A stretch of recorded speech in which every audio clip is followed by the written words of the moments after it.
Colorado બાદ અમેરિકાના પૂર્વ રાષ્ટ્રપતિ ડોનાલ્ડ ટ્રમ્પની મેને રાજ્યમાં પણ મોટો ઝટકો લાગ્યો છે। મેનેના ટોચના ચૂંટણી અધિકારીએ આગામી વર્ષે યોજનાર રાષ્ટ્રપતિ પદની ચૂંટણી માટે રાજ્યના પ્રાઇમરી બેલેટથી અયોગ્ય જાહેર કરી દીધા છે। તો મેને બીજું રાજ્ય છે જેણે 6 જાન્યુઆરી 2021ના રોજ અમેરિકી કેપિટોલ પરના હુમલામાં ટ્રમ્પની કથિત ભૂમિકા બદલ તેમના પર ચૂંટણી લડવા પર પ્રતિબંધ મૂક્યો છે।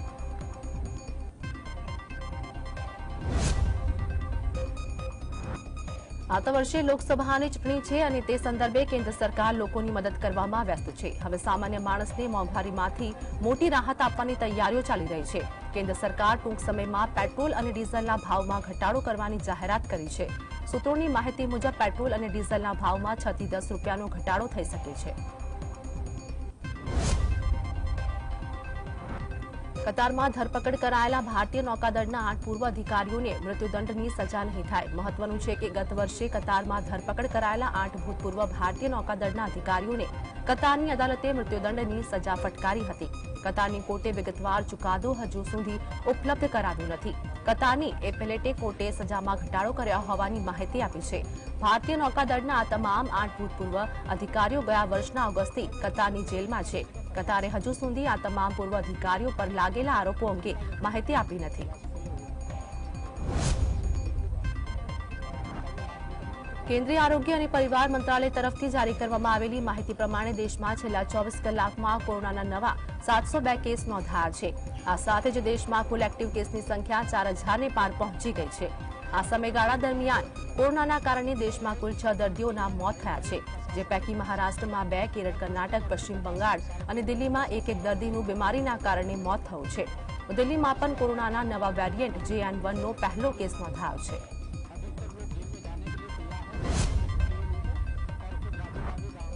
નાગપુરમાં કોંગ્રેસના 139માં સ્થાપના દિવસે સંબોધન દરમિયાન કોંગ્રેસ પાર્ટીના નેતા રાહુલ ગાંધીએ જણાવ્યું કે દેશમાં વિચારધારાની લડાઈ ચાલી રહી છે। લોકો માને છે કે આ એક રાજકીય લડાઈ છે જે યોગ્ય છે, પરંતુ તેનો મૂળ પાયો વિચારધારાનો છે। ઘણા પક્ષો એનડીએ અને ઇન્ડિયા ગઠબંધનમાં છે, પરંતુ લડાઈ બે વિચારધારાઓ વચ્ચે છે। તેમણે કહ્યું કે ભાજપના એક સાંસદ જે અગાઉ કોંગ્રેસમાં હતા તેમણે મને કહ્યું કે ભાજપમાં ગુલામી ચાલે છે।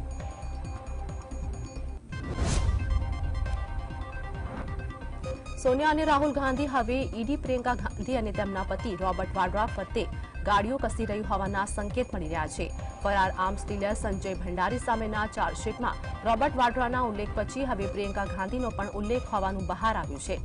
ભંડારીના સાથી સીસી થમ્પીએ હરિયાણાના ફરીદાબાદમાં ખરીદેલી જમીનની લેવડદેવડમાં ભ્રષ્ટાચાર થયો હોવાનો ઉલ્લેખ ઈડીએ કર્યો છે। આ જમીન પહેલા રોબર્ટ અને પ્રિયંકાએ ખરીદી હતી। ઈડીનો દાવો છે કે થમ્પી વાડ્રાનો સાથી હોવાથી પ્રિયંકા અને વાડ્રા થતી થમ્પીએ જ સોદાબાજી કરી હતી।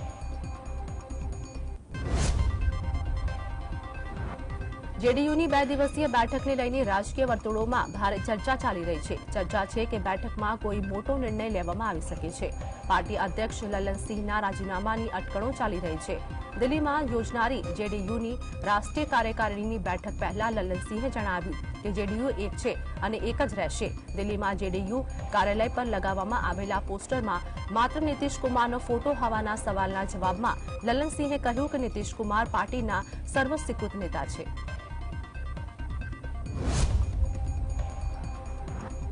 મહારાષ્ટ્ર કોંગ્રેસના અધ્યક્ષ નાના પટોલે જણાવ્યું કે કોંગ્રેસની સ્થાપના તાનાશાહીવાળી અંગ્રેજી સરકારને હટાવવા માટે કરવામાં આવી હતી। તેને 139 વર્ષ પૂરા થયા છે। વર્તમાન સરકાર પણ લોકતાંત્રિક મૂલ્યોને ઘટાડી રહી છે અને માટે અમે હે તૈયાર હમની થીમની હેઠળ નાગપુરમાં બેઠક યોજી છે। કેન્દ્રમાં પોતાના શક્તિશાળી બતાવનાર ભાજપ કોંગ્રેસથી ડરે છે। કેન્દ્ર સરકાર અનેક મુદ્દાઓથી થકી લોકોના ધ્યાન ભટકાવવાનું કામ કરે છે। નાગપુર દેશમાં પરિવર્તન માટે જાણીતું છે અને માટે કોંગ્રેસ વર્ષ 2024ની લોકસભાની ચૂંટણી બ્યુગલ ત્યાંથી ફૂંક્યું છે।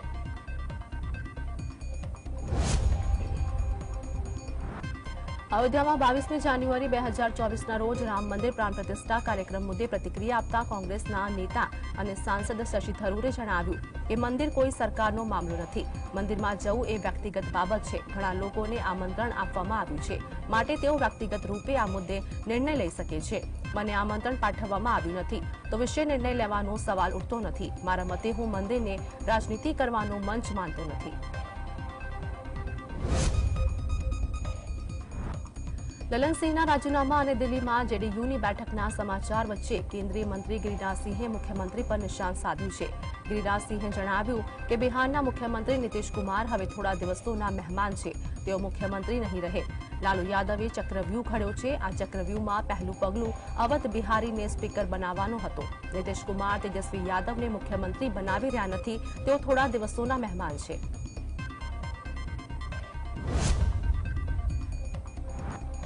રેસલિંગ ફેડરેશન ઓફ ઇન્ડિયાના સસ્પેન્ડ કરાયેલા અધ્યક્ષ સંજયસિંહે જણાવ્યું, જે ખેલાડી છે તે વીતી ચૂક્યા છે. એટલે કે તમે જોયું હશે કે બજરંગ પુનિયા કુસ્તીમાં 10-0થી હાર્યા હતા. આ એટલા માટે છે કારણ કે તેઓ કુસ્તીની જગ્યાએ રાજનીતિ કરી રહ્યા છે. તાજેતરમાં જ બજરંગ પુનિયા રાહુલ ગાંધી સાથે કુસ્તી કરતા જોવા મળ્યા હતા. આ ખેલાડીઓ જુનિયર ખેલાડીઓને આગળ વધતા દેવા માંગતા નથી, તો કુસ્તી સિવાય તમામ પ્રકારની રાજનીતિ કરી રહ્યા છે અને માટે જુનિયર ખેલાડીઓનું નુકસાન થઈ રહ્યું છે.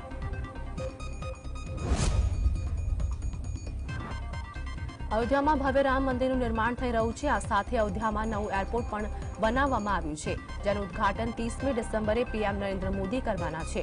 પીએમ મોદી અયોધ્યામાં રોડ શો પણ કરશે. પીએમ મોદીનો કાફલો મુખ્ય ગેટથી નહીં પરંતુ એરપોર્ટના ગેટ નંબર 3થી નીકળશે. પીએમનો કાફલો એરપોર્ટથી NH27 થઈને ધર્મપથ અને પછી લતા મંગેશકર ચોકથી અયોધ્યા રામ રેલવે સ્ટેશન જશે. પીએમનો રોડ શો અંદાજે 15 કિલોમીટર લાંબો હશે.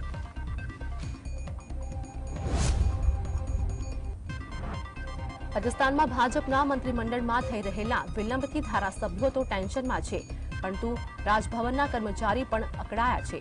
રાજભવનમાં સૂત્રોનું કહેવું છે કે ભાજપ તરફથી મળેલી સૂચનાના આધારે 3 વાર શપથવિધિની તૈયારી કરી દેવાઈ, પણ દરેક વાર મંડપ છોડવા પડ્યા છે. છેલ્લે સોમવારે મુખ્યમંત્રી ભજનલાલ શર્મા દિલ્હી જઈને આવ્યા ત્યારે સૂચના અપાયેલી કે બુધવારે સાંજે શપથવિધિ નક્કી છે. રાજભવને તરત જ તૈયારી કરીને મંડપ બાંધી દીધેલા, પણ 3 દિવસ મંડપ બાંધેલા રાખ્યા પછી અંતે છોડી નાખવા પડ્યા. ભાજપે લોકસભાની ચૂંટણી માટે રિલીઝ કરેલા નવા સોંગ ફિર આયેગા મોદીમાં રામજી દેંગે સદબુદ્ધિ શબ્દોનો પ્રયોગ થતાં ભાજપ રામ મંદિર નિર્માણને મુખ્ય મુદ્દો બનાવશે એ સ્પષ્ટ થઈ ગયું છે. 10 મિનિટ આ સોંગમાં મોદી સરકારની છેલ્લા 10 વર્ષની બધી સિદ્ધિઓને આવરી લેવાઈ છે.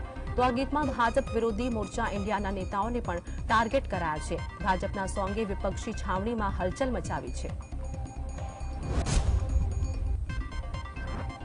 તેલંગાણાના મુખ્યમંત્રી રેવંત રેડ્ડીએ ભૂતપૂર્વ મુખ્યમંત્રી કે ચંદ્રશેખર રાવે કરોડો રૂપિયા 22 લક્ઝુરિયસ કાર પાછળ ખર્ચીને પ્રજાના નાણાંનો ધુમાડો કર્યો હોવાનો આક્ષેપ કર્યો છે. રેડ્ડીનું કહેવું છે કે કેસીઆર સરકારે 3 કરોડ રૂપિયાની એક એવી 22 લેન્ડ ક્રુઝર કાર સરકારના પૈસે ખરીદીને વિજયવાડામાં રાખી હતી. આ વાતની કોઈને જાણ નહોતી અને હું મુખ્યમંત્રી બન્યો તેના 10 દિવસ પછી મને આ વાતની ખબર પડી. રેડ્ડીનો દાવો છે કે કેસીઆર પોતે ફરી મુખ્યમંત્રી બનશે એવું માનતા હતા. વિજયવાડાથી 22 લેન્ડ ક્રુઝરમાં સરઘસ કાઢીને આવવાની તેમની યોજના પણ તેલંગાણાના પ્રજાએ તેમના ઇરાદા પર પાણી ફેરવી દીધું. વડોદરામાં કોરોનાના નવા વેરિયન્ટ JN1નો પહેલો શંકાસ્પદ કેસ સામે આવ્યો છે, જ્યાં યુવાનને કોરોના પોઝિટિવ આવ્યો હતો. તો આ અગાઉ હોમ આઇસોલેટ દરમિયાન તેના 3 નજીકના કોન્ટેક્ટ પણ મળ્યા હતા. તો આ બનાવને પગલે જિલ્લા આરોગ્ય વિભાગમાં ખળભળાટ જોવા મળ્યો અને આ યુવકના સેમ્પલ ગાંધીનગર ખાતે મોકલવામાં આવ્યા છે.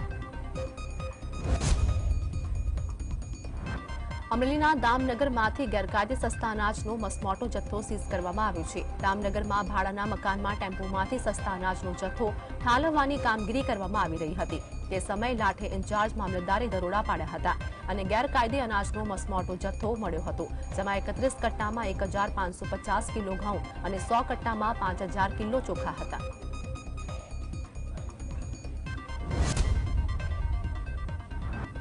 જેટકોમાં ઉમેદવારો માટે પોલ ટેસ્ટનો આજે અંતિમ દિવસ છે. મહત્વનું છે કે જેટકો દ્વારા લેવામાં આવેલી વિદ્યુત સહાયકની ભરતીમાં પોલ ટેસ્ટમાં ક્ષતિ હોવાનું તપાસમાં સામે આવતા જેટકો દ્વારા પરીક્ષા જ રદ કરી દેવામાં આવી હતી. વિભાગની ભૂલનો ભોગ ઉમેદવારો બન્યા હતા, જેથી ઉમેદવારોએ વડોદરા જેટકોની ઓફિસ બહાર 2 દિવસ વિરોધ પ્રદર્શન કર્યું હતું. જે બાદ પણ કોઈ નિવાડો ન આવતા ગાંધીનગર પરિવાર સાથે ઉગ્ર આંદોલન કરવાની ચીમકી ઉચ્ચારી હતી.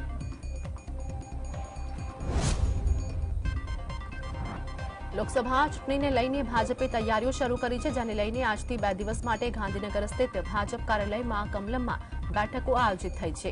સીએમ ભૂપેન્દ્ર પટેલ સહિતના પદાધિકારીઓ ઉપસ્થિતિમાં આયોજિત આ બેઠકમાં લોકસભાની ગુજરાતની બેઠકો દીઠ સમીક્ષાનું આયોજન છે. તો આ સાથે જ વિવિધ મોરચાની કામગીરી, આગામી કાર્યક્રમો પણ ચર્ચા કરવાનું નક્કી કરાયું.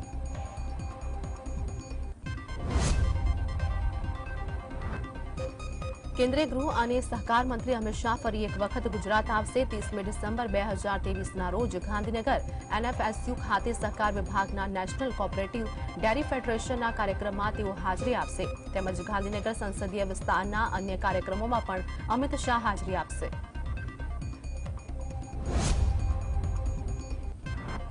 જસદણમાં ફરી અકસ્માતનો બનાવ બન્યો। પારેવાડા ગામ નજીક ઓટો રિક્ષા અને બાઇક વચ્ચે અકસ્માત થતા 8 લોકો ઇજાગ્રસ્ત થયા હતા। તમામ લોકોને સારવાર અર્થે જસદણ સિવિલ હોસ્પિટલ ખાતે ખસેડવામાં આવ્યા હતા।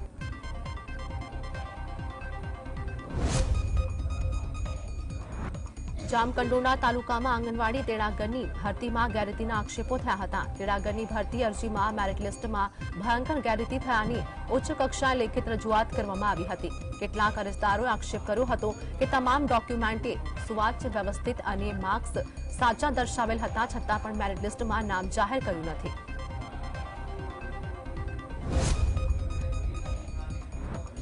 નવસારી જિલ્લા એસઓજી પોલીસે નકલી ચલણી નોટના કૌભાંડનો પર્દાફાશ કર્યો છે। ચીખલી તાલુકાના તળાવચોરા ગામમાં એક આરોપીની ટીમે ધરપકડ કરી છે।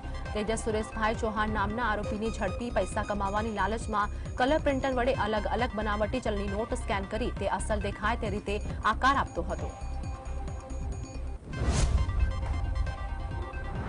સુરેન્દ્રનગરનો ધોળીધજા ડેમ ઓવરફ્લો કરવામાં આવ્યો હતો જેને પગલે હજારો ગેલન પાણીનો વેડફાટ થયો હતો। એક તરફ મૂડી પંથકના 20 ગામોના ખેડૂતો સિંચાઈ માટેના પાણી માટે આંદોલનો કરી રહ્યા છે ત્યારે બીજી તરફ હજારો ગેલના પાણી ભોગાવ નદીમાં બિન ઉપયોગી છોડી દેવામાં આવ્યું હતું। પાટડી વિસ્તારમાં પણ પીવાના પાણી માટે લોકો વલખા મારે છે।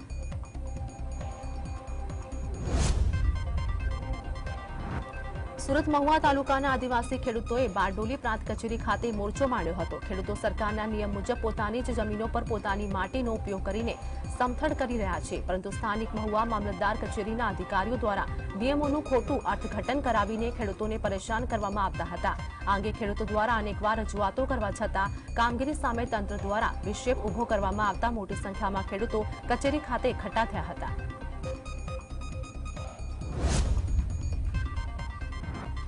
જેતપુર વિદ્યુત સહાયક ઇલેક્ટ્રિકલ આસિસ્ટન્ટ ભરતી રદ મામલે એક બાદ એક અપડેટ સામે આવી રહ્યા છે ત્યારે સરકારે આ માટે વચ્ચેનો રસ્તો કાઢ્યો છે જેમાં પાસ થયેલા ઉમેદવારોએ માત્ર પોલ ટેસ્ટ ફરી આપવો પડશે। જે ઉમેદવારો અગાઉ લેખિત પરીક્ષા આપી હશે તેવા ઉમેદવારની હવે લેખિત પરીક્ષા નહીં લેવાય।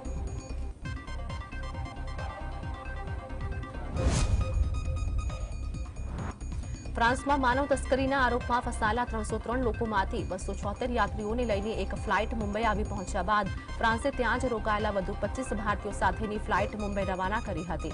આ તમામ ફ્રાન્સમાં આશ્રય મેળવવાના ઉદ્દેશ્યથી ત્યાં રોકાઈ ગયા હતા।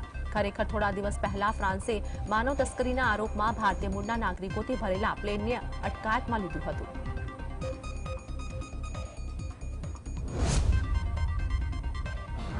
ઋષિકેશ પટેલે ગુજરાત બજેટ અંગે નિવેદન આપતા જણાવ્યું કે બજેટ પૂર્ણ કદનું હશે। તેમણે કહ્યું કે ગુજરાતનું બજેટ 2 ફેબ્રુઆરીના રોજ રજૂ કરવામાં આવશે અને ગુજરાતનું બજેટ આગામી વર્ષ 2024-25 માટે રજૂ થશે। વધુમાં તેમણે જણાવ્યું હતું કે ગુજરાતમાં 36 કેસો GN1ના છે।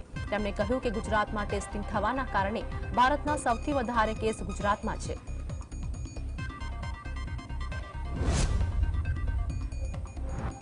ગિફ્ટ સિટીમાં દારૂની છૂટછાટ માટે એક પ્રયોગ હોવાના સરકારના પ્રવક્તા મંત્રી ઋષિકેશ પટેલે આપેલા નિવેદન પર કોંગ્રેસની પ્રતિક્રિયા સામે આવી છે। ગુજરાત કોંગ્રેસ પ્રવક્તા મનીષ દોશીએ ભાજપ પર આકરા પ્રહાર કર્યા હતા। તેમણે ભાજપ સરકારને આડે હાથ લેતા જણાવ્યું હતું કે ગાંધી અને સરદારના ગુજરાતમાં ભાજપનું શાસન ભ્રષ્ટાચારનું કેન્દ્ર છે। હવે રાજ્યની કોર્ટોમાં લાલિયાવાડી ચાલશે નહીં કારણ કે રાજ્યની કોર્ટો માટે ચીફ જસ્ટિસ ઓફ ગુજરાતે નિર્દેશો જાહેર કર્યા છે। હાઈકોર્ટના રજિસ્ટ્રાર જનરલે વિવિધ બાબતોના 5 સર્ક્યુલર જાહેર કર્યા છે જેમાં કોર્ટના કામના કલાકો દરમિયાન પ્રોટોકોલના કામોમાં હાજરી નહીં આપવા નિર્દેશ અપાયો છે। વધુમાં મહાનુભાવના પ્રવાસ દરમિયાન જિલ્લાના ન્યાયિક અધિકારીઓએ કામકાજની જગ્યા ન છોડવી। વિવાદોમાં રહેતી સૌરાષ્ટ્ર યુનિવર્સિટી ફરી એકવાર પીએચડીની પ્રવેશ પરીક્ષાને લઈને વિવાદમાં સપડાઈ છે। વિદ્યાર્થીઓ દ્વારા પીએચડીની પરીક્ષામાં મેરિટને લઈને ગેરરીતિ આચરવામાં આવી હોવાનો આક્ષેપ કરવામાં આવ્યો છે। કોંગ્રેસ દ્વારા પણ આક્ષેપ કરવામાં આવ્યો છે કે સૌરાષ્ટ્ર યુનિવર્સિટી દ્વારા પ્રવેશ પરીક્ષામાં વિદ્યાર્થીઓને અનામતનો લાભ આપવામાં આવ્યો નથી।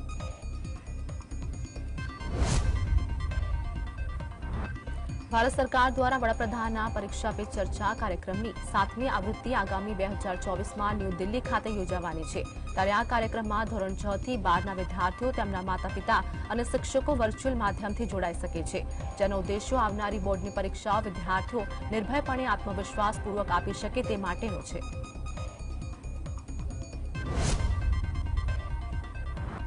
સુરત શહેરમાં કતારગામ બીઆરટીએસ બસ અકસ્માતની ઘટના બાદ તંત્ર એક્શનમાં આવી ગયું છે। મહાનગરપાલિકાની મુખ્ય કચેરીએ મળેલી બેઠક બાદ ભાજપ શાસકો એક્શન મોડમાં જોવા મળ્યા હતા। સિટી બસમાં ટિકિટ કટકી મામલે સુપરવાઇઝરે કરેલી પોલીસ ફરિયાદ બાદ સલાબતપુરા પોલીસ મથકમાં કંડક્ટર ચંદન સુદેશા વિરુદ્ધ ગુનો દાખલ કરવામાં આવ્યો છે।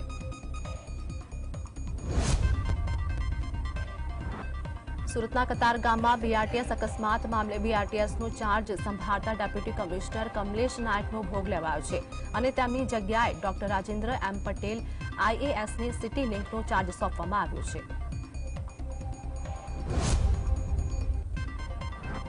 કતારગામ બીઆરટીએસ બસ અકસ્માતની ઘટના બાદ પાલિકા તંત્ર દ્વારા બેદરકારી દાખવતા પાલિકા સંચાલિત બીઆરટીએસ અને સિટી બસના ચાલકો વિરુદ્ધ કડકાઈ શરૂ કરવામાં આવી છે, જે કડકાઈને જોતા સિટી બસના ચાલકો દ્વારા પાલિકાને બાણમાં લેવાનો પ્રયાસ કર્યો છે।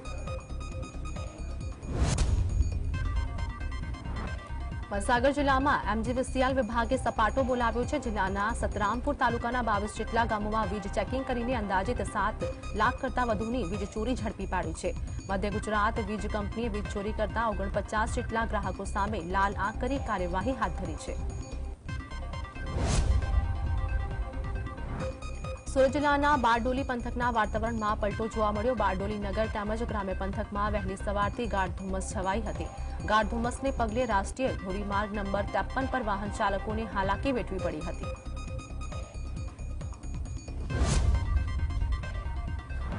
સુરત શહેરના ઈચ્છાપુર વિસ્તારમાં 40 વર્ષીય રામ ગુજારકર નામની વ્યક્તિનું હાર્ટ એટેકથી મોત નીપજ્યું છે। ઘરેથી નોકરી જવા નીકળેલા રામ ગુજારક ચાલતા ચાલતા જ ઢળી પડ્યો હતો। સારવાર માટે હોસ્પિટલે લઈ જવામાં આવતા તબીબોએ તેને મૃત જાહેર કર્યો હતો।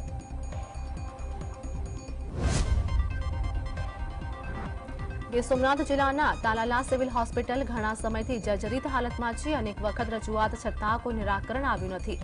સિવિલ હોસ્પિટલની ચારે તરફ મસમોટા ગાબડા પડ્યા છે। ખંડેર હાલતમાં સામૂહિક આરોગ્ય કેન્દ્રમાં જોખમી સારવાર લેવા નાગરિકો મજબૂર બન્યા છે।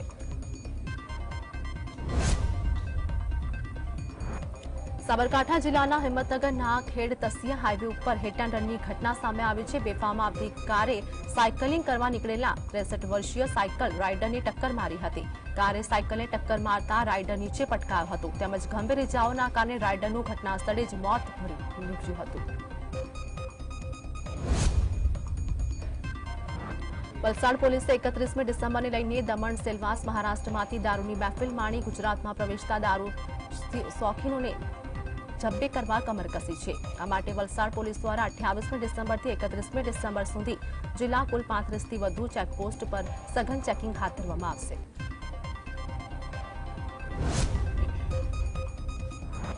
સાંતલપુર પંથકમાં રોજગારી માટે લોકો ધીરે ધીરે મીઠું પકવવા માટે રણમાં પહોંચ્યા, ત્યારે જે તે વખતના વહીવટી તંત્રના અધિકારીઓ દ્વારા યોગ્ય તપાસ કે કોઈ નીતિ નિયમોનો અમલ નહીં થતા હવે અગરિયાઓને હાલાકી વેઠવાનો વારો આવ્યો છે। મીઠા ઉદ્યોગમાં મીઠાશ દેખાતા તેમજ તંત્રની લાપરવાહીથી અહીં પરંપરાગત અગરિયાઓ સાથે બિનપરંપરાગત અગરિયાઓ અને ભૂમાફિયાઓએ અગરમાં કબજો જમાવ્યો છે। બનાસકાંઠાની દિયોદર એપીએમસીના વેપારીઓ સતત બીજા દિવસે પણ હડતાલ પર જોવા મળ્યા છે। મહત્વનું છે કે 4 દિવસ પહેલા એપીએમસીમાં 7 જેટલા દુકાનોના તાળા તોડી અજાણ્યા તસ્કરો રોકડ રકમ ઉઠાવી ગયા હતા, જે બાદ એપીએમસીના વેપારીઓ જ્યાં સુધી ચોર ન ઝડપાય ત્યાં સુધી અચોક્કસ મુદતની હડતાલ પર ઉતરી ગયા છે।